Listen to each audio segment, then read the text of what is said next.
Uh, Good afternoon, everybody, and I'd be remiss if I didn't wish anybody who celebrates a happy St. Patrick's Day. My name is Chris Conway. I'm the Executive Director of the West Hartford Chamber of Commerce.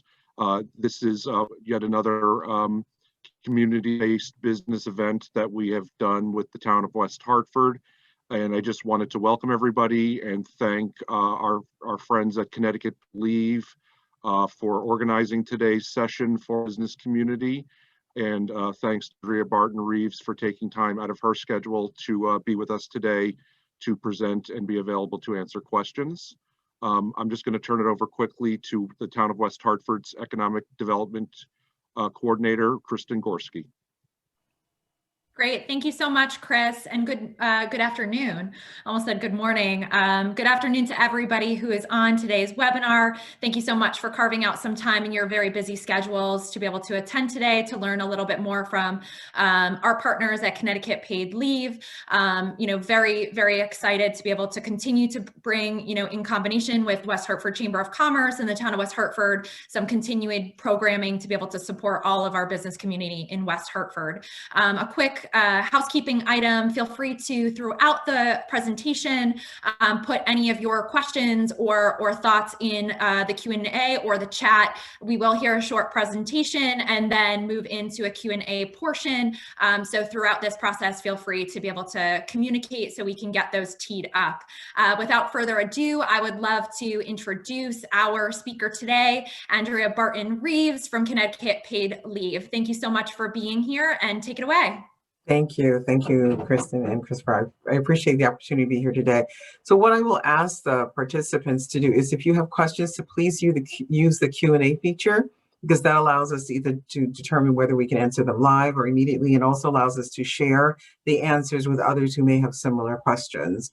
So, and it also allows us to monitor them more closely to make sure that we've answered all of your questions, which is harder to do in the chat feature. So I will get started. I am going to share my screen and then make a couple of adjustments and go from there. So this just takes a little bit longer than I think. Okay, start there.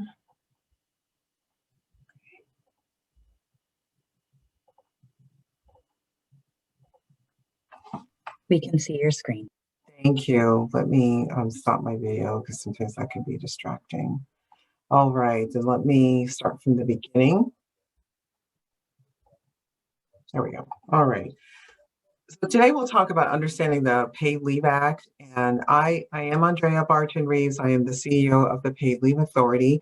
We've been standing up the authority in a pandemic since I started in March of last year.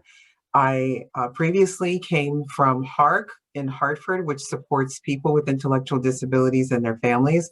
And most people in West Hartford know us because of our sock store that's on LaSalle Road. And we were just talking about how active and engaged the West Hartford Chamber of Commerce was in getting us up and running. And it's very close to my heart. And I really just want to thank you for all the support that you gave us. I am originally from New Jersey. I've spent the last 25 years in Connecticut, where I've raised my son. And I'm here with my husband in Windsor, and I have a degree from Rutgers and a law degree from New York Law School. Today we'll talk about the Paid Leave Program. I'll provide you a brief overview. I'll give some examples of how the law is actually applied in your role as an employer, how the application for the Paid Leave Benefits programs will work, how it will work in the workplace, and what's known as private plans, which some employers have opted for in lieu of participating in the public plan. I will have a bit of an emphasis on registration. I'll talk to you about where you can find additional resources, and then we'll have an opportunity for questions and answers. So generally about the Paid Leave Authority, we are designed to serve a growing need in providing financial relief to families when they need to take time off to care for themselves or a loved one. And we're also here to help employers and administrators and eventually healthcare providers by understanding their roles and giving them support so they can navigate the program. We have 5 responsibilities primarily at the authority. The first is outreach and engagement. So again, we really appreciate the opportunity to be here today. We develop all of the policies and the procedures that are needed to run the program, and we do that based on the statute itself and questions that arise and other policies that we need to follow. We are responsible for establishing the contribution trust fund. which does not exceed 0.5% in contributions based on the statute. We also approve and audit private plans for those employers that wish to stand up their own plan in lieu of participating in the state plan. And finally, we are responsible for administering claims for paid leave benefits that will be available in 2022. Here are some key dates that you should be aware of. A registration for employers began in November of 2020. Employers should have begun deducting their employee wages of 0.5% starting in January of this year. Employers who are interested in offering their own plan to their employees have been submitting their applications starting in February, and those applications are due no later than the end of this month. Payments of those withholdings are due at the end of the quarter, meaning March, but we give a 30-day grace period. So the latest that those payments are due are the dates that are listed there in April, July, October, and January. We're hoping to be able to receive applications for paid leave benefits starting in December and benefit availability in January of 2022. So who is covered by the paid leave law? Employers that have one or more people working in Connecticut, including nonprofits and private sector employees, employers with unionized workforces, are part of the paid leave program. If you're a sole proprietor or you're a self-employed individual, you can opt in, but if you do so, you do have to stay in for a minimum of 3 years. If you are a sole proprietor and you choose to opt in, you can opt in, but if you're employing people, your employees are required to participate in the program, and that is by statute. Those employers that are not covered include the federal government and state of Connecticut employees, except for those that are covered public employees. And I will go over the definition of covered public employee in a moment. Those that work in municipalities or local or regional boards of education are also excluded unless they too have covered public employees. The non-public elementary or secondary schools are completely exempt from the program. So if you can just excuse me for one moment, I will be right back.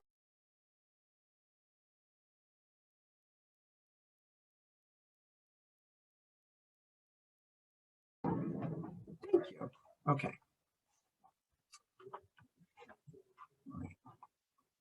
So let me go to my next. Here we go. Behind the meeting controls. Right. So what is a covered public employee? A covered public employee is a non-unionized employee of the state of Connecticut, or those unionized employees who decide to collectively bargain for their inclusion in the program. If you are an employee of a municipality or of a local or regional board of education, then you are included in the program if the unionized employees of the municipality or the local or regional board of education vote or collectively bargain to be included in the program. So here's what happens if, say, for example, you work for a municipality, the town of West Hartford, and you have a union, and those unionized employees decide to participate through collective bargaining, then everyone who works for the town, whether they are in the union or not, is then included in the paid leave program. And the same is true for local or regional boards of education. A municipality has a very broad definition, as you can see here. So it does include the traditional definition of a town or city or a borough, but it can also include a tourism district or a flood commission or other entities that are created by a special act or a regional council of governments. Okay, why my slide is not, there we go. All right, so when the 0.5% is being withheld, exactly how is that money collected and what is the cycle of its use? So the contributions are based on post-tax wages, the same wages that would be used to calculate FICA. The contribution is capped at $142,800. So that is a maximum contribution of $13.73 a week, or $714 a year. The employee contributes the 0.5% of wages. That is collected by the employer, which then remits it to the paid leave authority. We validate wage data from information that we can receive from the Department of Administrative Services, the Department of Revenue Services, and the Department of Labor. Those contributions are then deposited into the paid leave trust fund, and the trust fund is what's used to pay benefits next year. So let's go through a brief overview of the leave laws. For employers that have 75 or even 50 or more employees, You're probably already familiar with family and medical leave. If you're an entity or a business that's smaller than that, then you're probably not aware of this. But we currently have family and medical leave in the state of Connecticut, but it applies to employers that have 75 more employees. And in order for those employees to access those benefits, they had to work for the employer for at least 12 months. They don't have to be consecutive, and 1,000 hours immediately preceding the time that they seek to take leave. They receive job protection, which is the ability to get their job or an equivalent job when they return from family medical leave after 12 months of employment. Then for the lengths of leave, they would get 16 weeks in a 24-month period or 26 weeks of leave for military caregivers. And the employer right now can be required to have the employee use all of their accrued time for the time that they're away on family and medical leave. The law will change significantly in 2022, and here are some of the highlights. It will now apply to employers with one or more employees. There will no longer be an hours worked requirement to qualify for family and medical leave, and job protection will attach after 3 months rather than 12. The time permitted to take off for leave will now be 12 weeks in a 12-month period for all of the leave reasons that I will review. The 26 weeks of military caregiver leave will remain, but there will be an additional 2 weeks, meaning up to 14 weeks of leave may be available if there's incapacitation during pregnancy. And finally, employers, although they may continue to require employees to use their accrued time off, they have to then allow an employee to keep up to 2 weeks of their accrued leave. I use paid time off here. It could be sick, it could be vacation, or whatever kinds of pools or buckets of leave you may be offering as an employer. So here are the reasons for leave and income replacement benefits as defined by the statute. You can take leave to create or expand your family through birth, adoption, or foster care. You can care for a family member with a serious health condition or your own, which can include being an organ or bone marrow donor or pregnancy. There is special leave that's available for our military families, and that special leave includes exigency leave. So if a person needs to take time off in order to take care of any issues that they may have to take care of before they are deployed overseas, they can do that. Or if special leave is available to care for a family member that's injured during active duty, that's available as well. What is unique to Connecticut is family violence leave that is available for 12 days of leave if a person is a victim of family or also what's known as domestic violence. So I've already reviewed here the lengths of the leave. I just wanted to show you this chart that compares the federal FMLA, which will not change as far as we know, for job protected leave, meaning the person has the right to get their job or an equivalent job back when they come back, under Connecticut's job protected leave when it changes next year, and what the paid leave benefits will be. So for Connecticut, for the job protected leave and paid leave, the requirements and the eligibility and the length of leaves are exactly the same. They do not change for protected leave or for paid leave. So understanding job protected leave just a little bit, many people are familiar with the federal family and medical leave, that workers' compensation, the Americans with Disabilities Act, often known as the ADA, pregnancy disability, and the Connecticut Fair Employment Practice Act, which does apply to an employer that has 3 or more employees, means that all of these laws on the left side of the screen give a person some degree of job protection, meaning they can't be fired, or the employer has to make some kind of reasonable accommodation for the employee to keep their job. And these will remain in place even when the law changes next year. There will then now be on the right side an additional law, meaning the Paid Leave Act, that will offer income during these during these leaves, including workers' compensation. Although a person cannot collect paid leave and workers' compensation at the same time. So what is the eligibility for paid leave? We already talked about what happens when a person is eligible for job protected leave under federal and state. To get paid leave benefits from the Paid Leave Authority, you have to meet these criteria. First of all, you need to have contributed to the fund.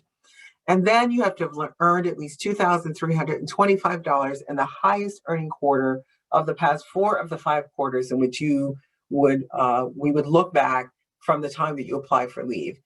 And you can earn that from one employer or multiple employers. You have to have one of the qualifying reasons for leave that I listed earlier, and you have to actually have leave time that's available, meaning that you're not exhausted at all. Now, in addition to those reasons, you have to be currently employed and working in the state, or you had to have immediately been employed for the past 12 weeks prior to the time that you apply for leave. If you're a sole proprietor or you're a self-employed individual, you can certainly apply for leave because you've paid into the program and you've opted into it. And as long as you too have a qualifying reason and you've not exhausted the time for leave, you can also apply for paid leave benefits. The primary differences between our current state law and federal FMLA and the laws that will change next year is the definition of family member. So right now, under federal family FMLA, a person can take leave to care for a parent, a spouse, or a child who's under 18, or if they're over 18, only if they have a disability. When our law changes in 2022, an employee will be able to take family and medical leave for all of the categories that you see listed there, including children of any age and grandparents and grandchildren, or a person to whom they are related in a way that is equivalent to one of these relationships, although it may not be by blood. So here are a couple of examples of that. The actual definition of related by affinity means any person with whom the employee has a significant personal bond that is like family that's listed in the statute, regardless of their biological or legal relationship. So here are a couple of examples, and of course they are always situation specific. But what most people are familiar with is that second bullet, which is an unmarried significant other of the employee. They may have been living in a spouse-like relationship for a long period of time, although they may not be married to one another. One becomes ill or hospitalized. The partner needs to have access to information or needs to take time to care for that person. That's not necessarily available now under either state or federal FMLA. But when the law is changed in 2022, that person with the appropriate proof would be able to take time off to care for the person that they consider to be a spouse in their family. What is your role as an employer? When someone comes to you and asks for time off for what might be a potentially FMLA qualifying reason, there are two questions that the employer must ask themselves, and this is why I was focusing on the job protection, is whether or not the person is eligible for leave under any of the statutes that I mentioned, and whether or not that person is eligible for income replacement. And both questions must be addressed each time, and here's why. There might be circumstances, let's say for the Pregnancy Disability Act, where the person might be eligible or entitled to job protection, but not necessarily any income replacement. And there may be circumstances where those apply, and that's why both questions are always really critical for you to ask. And as I mentioned before, because an employee can be eligible for federal FMLA, for state FMLA, for both that might be able to run concurrently, but neither of those, but as a leave as a reasonable accommodation under the Americans with Disabilities Act as an example, or maybe no job protected leave at all. A few facts that we often get questions about with respect to income replacement. So yes, an employee can receive benefits from the Paid Leave Authority and any employer-provided benefits at the same time, but they just can't exceed 100% of the employee's regular wages. And we'll be doing that by checking with the employer to see what benefits the employee has available as we calculate their benefits eligibility and their benefits amounts. And that also applies to any short or long-term disability policies that the employer may allow the employee to avail themselves of. As I mentioned earlier, a person cannot collect both workers' compensation and paid leave. So if you have an employee that's receiving workers' comp, they are ineligible for paid leave benefits. Now, there might be a circumstance where a person may be eligible for paid leave, but they will not have job protection. And that's because a person may have contributed to the fund, met that income requirement, meet a reason for leave, and have worked long enough to qualify for paid leave benefits, but maybe have been with you as an employer for, let's say, a month, which is not long enough to have job protection. So in those circumstances, that person is entitled to take leave and they're entitled to paid leave, but they're not entitled necessarily to get their job back when they come back. So that is a conversation that employers and employees will have to make sure that that person understands what their employment status is if they don't yet have job protection. I'll come back to private plans in a moment because I have more slides on that. And again, I'll just mention the required use of accrued time. If your policy requires that employees use their sick, vacation, or other kinds of accruals when they're out on leave, you can continue to have them to do that, but they have to be able to keep 2 weeks of that leave. Many employers do keep these policies in place because it avoids what's called stacking, which is a person that takes their paid leave for a reason that might not be covered under other kinds of leave, and then they essentially hold on to those other leaves so they can be out for extended periods of time. Employers usually require people to use their leaves concurrently to avoid that stacking. When a person applies for paid leave benefits, they do that directly to the paid leave authority. Employers are not involved in this process, so you don't have to take paid leave applications or do any of those things. We then validate their eligibility and their reason for leave. We do an initial calculation, and then we have constant communication, if that's necessary, with the employer. But at the very least, we will validate that the employee's actual absences are covered and that you're aware that the employee will be away. And we will also ask about any offsets that the employee may have that would affect the calculation of their paid leave benefits. We then would issue those benefits directly to the employee. How much will they get? We get this question quite often as well. And the formula in the statute is twofold. They will receive up to 95% of their base weekly earnings if they earn less than or equal to the minimum wage multiplied times 40, which right now is $480. If they receive more than that, then they will receive at least the 480 plus 60% of the difference between 480 and their base minimum wage. But the maximum that anyone can receive is 60 times the base minimum wage, which right now would equal $720. Here are some examples of how that formula would apply to a person making different wage amounts. So on the left side, we have Mike that makes $375 a week. Because he's making less than or equal to the 480, he then will receive $356.25, 95% of his weekly pay. Deborah makes considerably more. So her formula starts with receiving the 480, plus, as I mentioned before, 60% of the difference between her wages and the 480. So she ends up getting $612 a week in paid weekly benefits.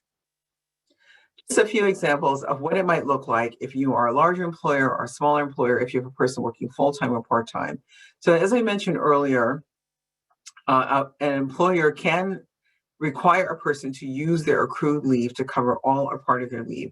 So here we have Mr. Coyote, who's a full-time employee. He's worked for Acme for 10 years, so he does have job protection. He's got 4 weeks of sick leave and 2 weeks of vacation time, and he needs to be out for 8 weeks because he's hurt himself in a non-work-related injury. And so his time looks like this. Under Connecticut FMLA, he has job protected leave, and he does also for federal, because this employer is more than 50 people, so federal would also cover them.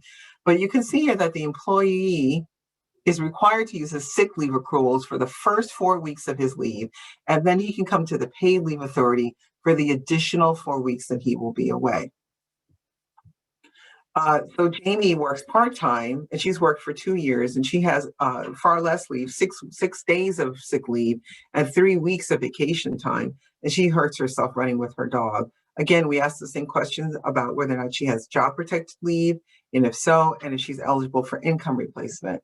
So her scenario looks like this. She has no federal FMLA because her employer is not big enough, and she's not worked enough time to be eligible for it.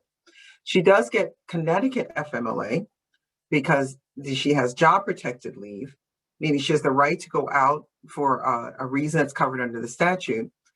But because her employer also requires her to use part of her accrued time to cover her leave, she will take all of her sick and part of her vacation, and then the rest of it will be covered by the paid leave authority. What about those that have spouses that work for the same employer? Under federal and state, those spouses are now required to share their 12-week job protected leave to bond with a child that is new to their family. Under federal, to care for a parent, and under state, to care for a family member with serious health conditions. In next year, spouses will not be required to share their 12-week paid leave benefit for any reason. Talk a little bit about private plans. You've heard me mention that from time to time. The statute does allow an employer to create what is really essentially a parallel plan or private plan if they do not wish to have their employees participate in the public plan. The employer, under those circumstances, would administer all of the paid leave benefits themselves. And while they would not collect the 0.5% and remit that to the paid leave authority, they would be responsible for administering all of the benefits and keeping track of all the time for their employees. If they choose to withhold the 0.5%, they can use that money for the sole purpose of either paying benefits or offsetting the cost of administering the program, but for no other reason. If an employer chooses to apply for a private plan, they can do so by going to our website, ctpaidleave.org, and choosing the option, I want to apply for a private plan. Private plans have to meet certain statutory criteria, meaning they must offer the same or better benefits as the public plan. They cannot cost employees more than the public plan, meaning they can't cost more than 0.5% to participate. It has to cover all of the employees that work in the state, and all of those employees must approve a private plan by a majority vote of all employees that work in the state for that employer. We have a number of insurance companies who are approved to offer private plan insurance policies in the state of Connecticut. There are about 15 of them as of this month. Many of these are very familiar and recognized names in the state. Finally, I know I've gone through a lot, but what I want to do is really encourage everyone to register your business. And why register your business? Because it is the only way to remit those contributions that I know you are all withholding that are due at the end of the quarter, starting at the end of this month, with the grace period through April 30th. Employers are required to withhold and remit the 0.5% to the Paid Leave Authority Trust Fund. But if you are not registered, you cannot remit those contributions. They cannot be sent to the Department of Revenue Services or the Department of Labor. The registration process is really very simple. If you go onto our website, it's the first thing that you will see on the homepage. It will walk you through it, and there's also a checklist that you can choose depending on your circumstance. If you're an employer, there's a checklist and a video that walks you through the entire process before you even start. You can collect all the information that you need before you sit down, and you can work this process in less than 10 minutes. So what should you do if you're not withholding contributions? I have two words: start now. There is a catch-up period that you can use that we've negotiated with the Department of Labor on behalf of all employers. So businesses will have up until June of 2021 to collect retroactively from employees if you haven't already started to do that. You can collect an additional 1% on top of the 0.5% to catch up on any contributions that you have not already collected if you did not start in January. We really want to encourage employers to inform your employees if you use the catch-up period, because they do get in touch with us when their paychecks are even a bit smaller and their employers have not let them know that they're either withholding, or they started, or they're using this catch-up provision. What are some of the possible consequences of not withholding? Another question we get quite often. We do have the right under the statute to hold businesses responsible for making those missed contributions, which is why we went to the Department of Labor and asked for that catch-up period. If you don't think you'll be able to catch up past June, you should really let us know that, because then we can try to intervene on behalf of the Department of Labor, on your behalf of the Department of Labor, to see if we can get that extended for you. It will affect an employee's ability to receive their benefits, because we will check to see if they've made a contribution, and some employers could face additional monetary penalties. But I just want to be really clear, this is not the path that we are trying to go down at all. I just want everyone to be aware of what some of the possible consequences are. The better thing to do is to do this. It's to start right now and use your catch-up period, inform your employees if you decide to use it, and start your withholding immediately. I know I've talked a lot about a lot of things today, and I've also talked a lot, and I appreciate your patience, but everything that I've mentioned is on our website. There also are some resources that you can use that provide a lot of information so that you don't have to make notes or remember any of this. If you go to the employer page on the website, you will find an employee rights poster and a smaller version of that to share with your employees called the Employee Rack Card. Everything I've spoken about is in this very comprehensive employer toolkit, which is downloadable, and all of these documents that I'm pointing out here are available in English and Spanish, as is the entire website. Most employers have been using this employee paycheck mailer, which lets their employees know that starting January, they will notice a change to their paycheck. It has been downloaded 12,000 times, so I know that employers are using it. There's also another form of information in the employee fact sheet if either the poster or the RAD card don't seem to meet the informational needs that you have as an employer. Again, I must commend you to visit our website, ctpaidleave.org, where you will find everything that is spoken of today. And 4 points of immediate action if everything I've taken in is quite a bit. So please register now. As I said, it's the only way that you can make your payments. And if you haven't started your wage withholdings, please start now. If you use a payroll provider, let them know that you should be contacting them. But I can tell you that it's been about a year that we've been in contact with all of the major payroll providers, meaning the ADPs and the paychecks of the world, who are very well aware of this program and the withholding requirements. Please educate your employees by using the information that I noted on the previous slide. They are downloadable. You can email them, you can print them any way that you want to share them. It's available. And to visit the site regularly for updates.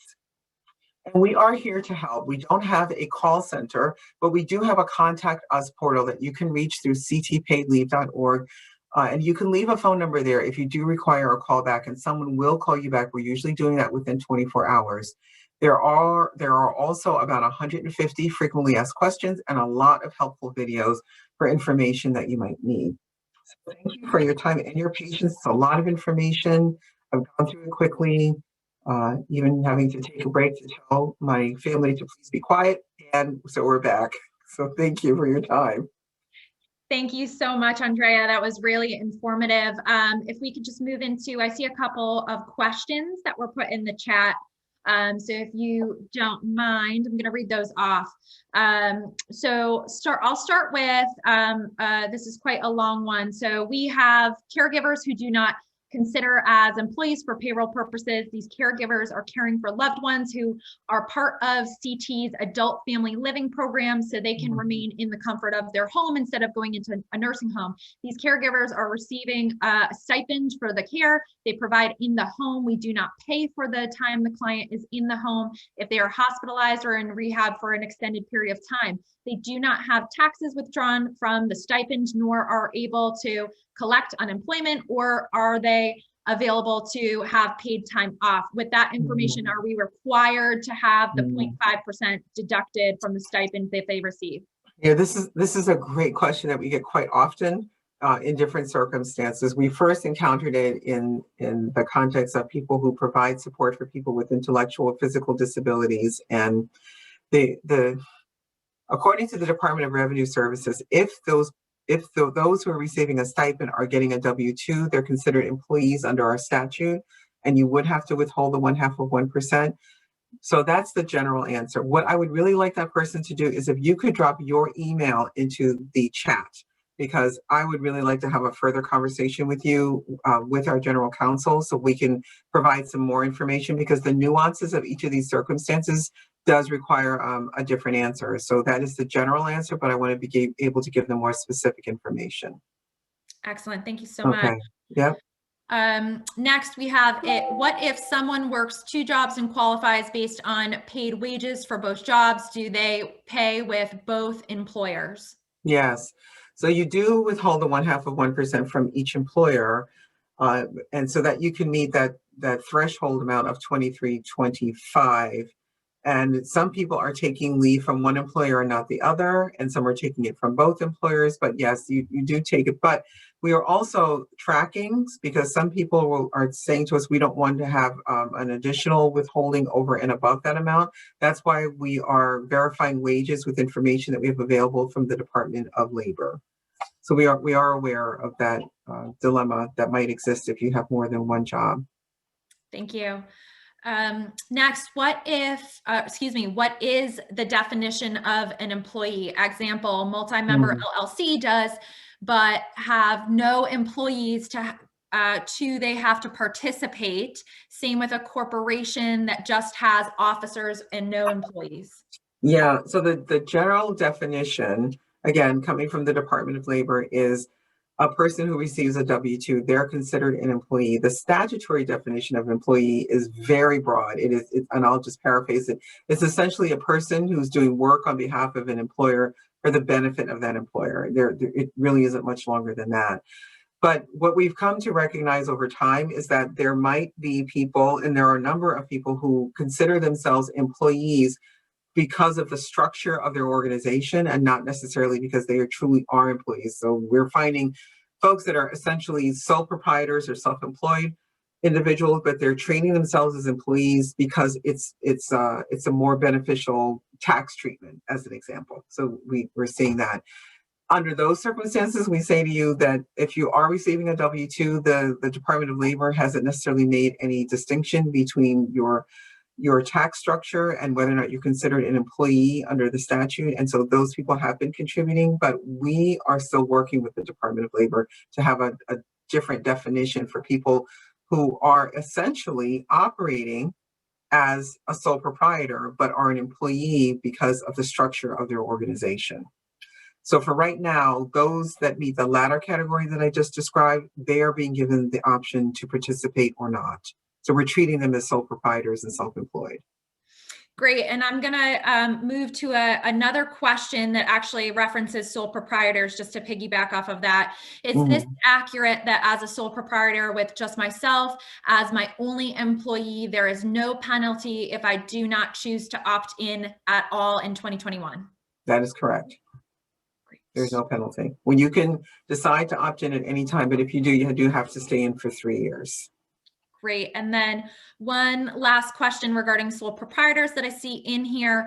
If one does not register as one business as a sole proprietor, is there something that one needs to present to the IRS or the Connecticut Department of Revenue Services at tax time to be formally clear that you choose to opt out?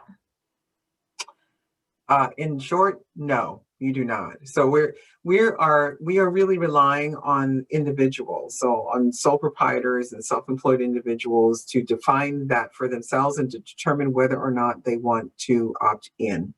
So, and as I said, there are people who are operating as sole proprietors and self-employed individuals, but they may receive a W-2 or operate in a different way because of tax purposes or for whatever their personal professional reasons might be, but they may be their only employee. And if that's the case, then we do consider them to be self-employed and they can opt in whenever they're ready to. Great, thank you. A couple more questions. What if a private plan is charging more? I found that happened recently, and it also had another criteria, had to have another policy with it to then get the Connecticut paid family medical leave. Okay, so if that plan is charging more, that is not considered a plan that's compliant with the statute. It can never charge employees more than we charge at the Paid Leave Authority. And by charge, I mean it cannot exceed what we're asking every employee in the state to contribute. So if right now the rate is 1/2 of 1% or half a percent.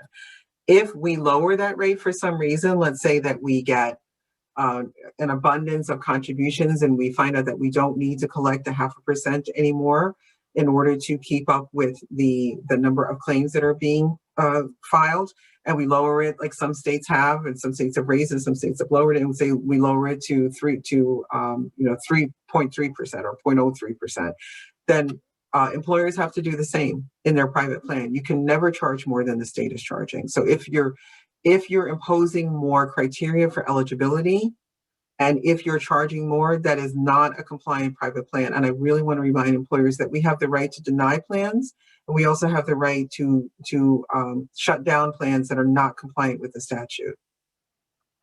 Great. And can you apply for the private plan at any time or only after the 3-year period with the private plan?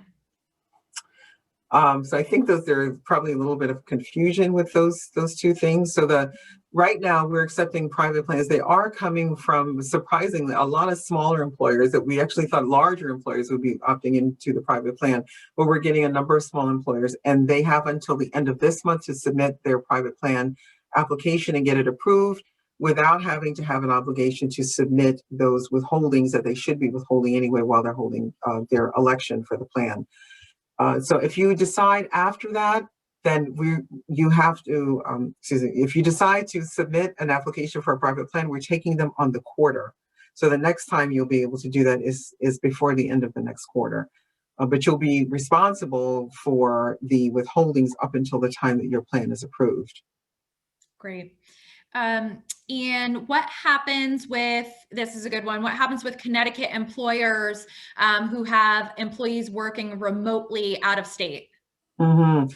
So what happens is if you're still treating them as Connecticut employees for DOL purposes, meaning you're paying unemployment or you're withholding, you're paying the unemployment tax, or you're also paying the payroll taxes, if you're still meeting essentially your DOL and your DRS obligations for those employees, although they're working remotely out of state, they're still considered Connecticut employees and you still have to withhold the 0.5% for them. Great, thank you. A couple more questions. So this is a two-part.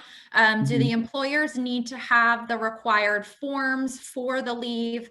And then who do employers contact for questions regarding these types of leaves? Yeah, so employers will have forms for the leave. We're developing those now. You probably won't need them until probably October or November.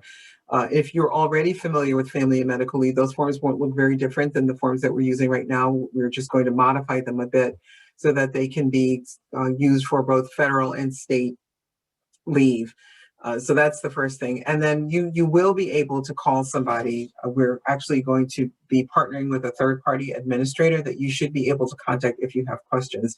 I do want to let employers know that this is really, it's different than perhaps dealing with unemployment. There isn't an ability for an employer to step in and challenge the leave or otherwise object to it. It is essentially, it's an entitlement. And if the person qualifies for the leave, then they can have that. But if you have concerns that there's something fraudulent going on, as an example, or you believe that the person isn't providing you with all of the information, there will also be an opportunity to report that to the Paid Leave Authority. And you can do that directly or also through the third-party administrator that we'll be using. And employers can have that information.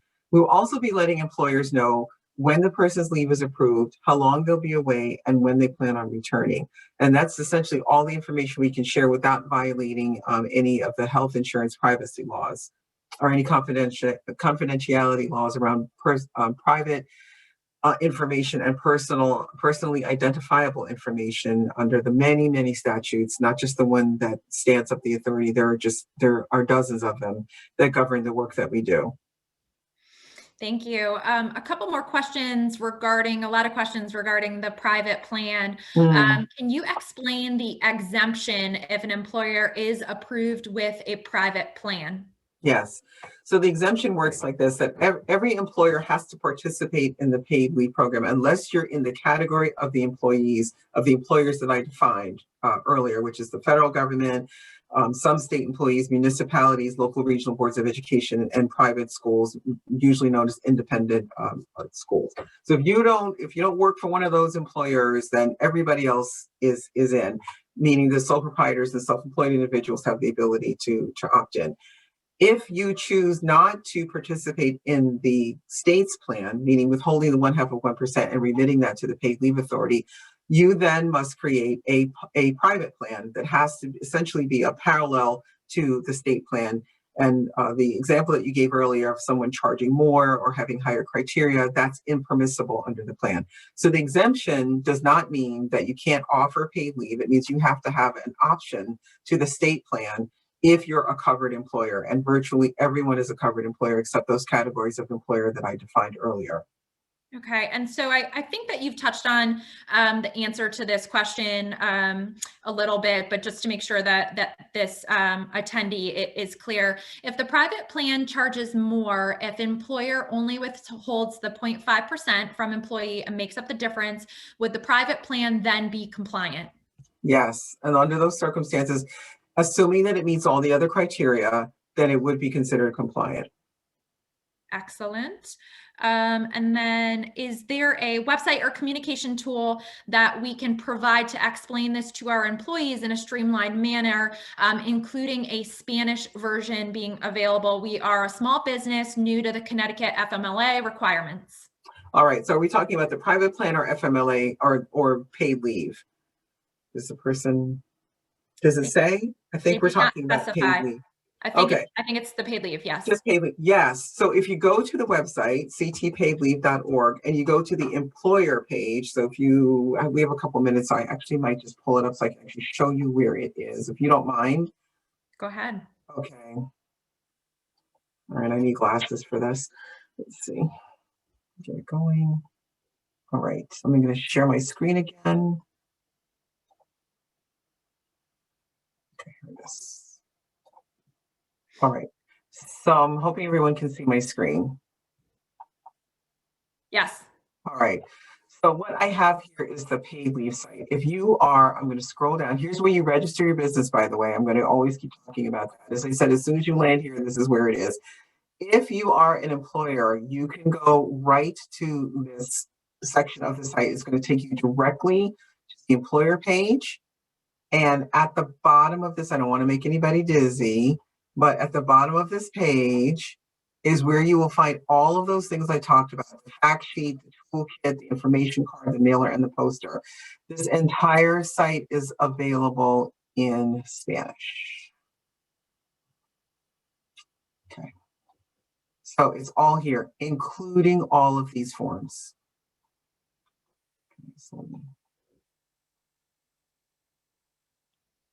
Okay, so everything is in Spanish. Excellent. And just All right. on that quick item, what if an employer or an employee needs access in a different language other than English and Spanish? Are you able to accommodate that? We don't have that right now. It is on our list, so we will be adding other languages. What we did with, we did a lot of research of the most frequently spoken languages in the state, and we knew that we have a lot of Spanish-speaking businesses and employees. So we started with that, but there will be other languages that will be added. We hope to have them all before the end of the year. Excellent. Thank you. You're And welcome. then Andrea, just one more question that I see up here. What if employer goes with a private plan and does not pay, then cancels it? Can they go back to the public plan automatically, subject to registration? And how will you follow up on private plans if active or canceled? Will there be a fine or notification? Okay, so let's just take that in parts. Let's start with part one. Okay, so could you read part one back to me? Yes, absolutely. What if the employer goes with the private plan and does not pay and then cancels it? Can they go back to the public plan automatically, subject to registration? Yes. So if you, we get this question quite often. So if you decide that you are going to offer a private plan, and then for some reason you just don't want the burden of administration, or whatever other reason you decide that you're not going to participate in it, you can move to the public plan. That is really done in concert with the paid leave authority, because you've been collecting, or you may not have been collecting, the 1/2 of 1%. So now there's an entire a body of employees that have not been contributing to the plan that are now moving into the public plan. So there is a window of notice that we will need. We'll need to determine where those employee contributions have gone, if you've been collecting them, if you'll need to make a contribution to the fund on behalf of those employees. So all of those things will need to be discussed. So the best thing to do is to try it, and we are actually writing the guidelines now. If you think you're going to end up canceling your private plan, we're going to ask you for at least 90 days notice, if not longer. Probably about 90 days, so that we can know that that's what you're going to do. We can understand what the impact is, that how many employees you're talking about, and what the impact is going to be to the Paid Leave Authority Trust Fund itself. Great.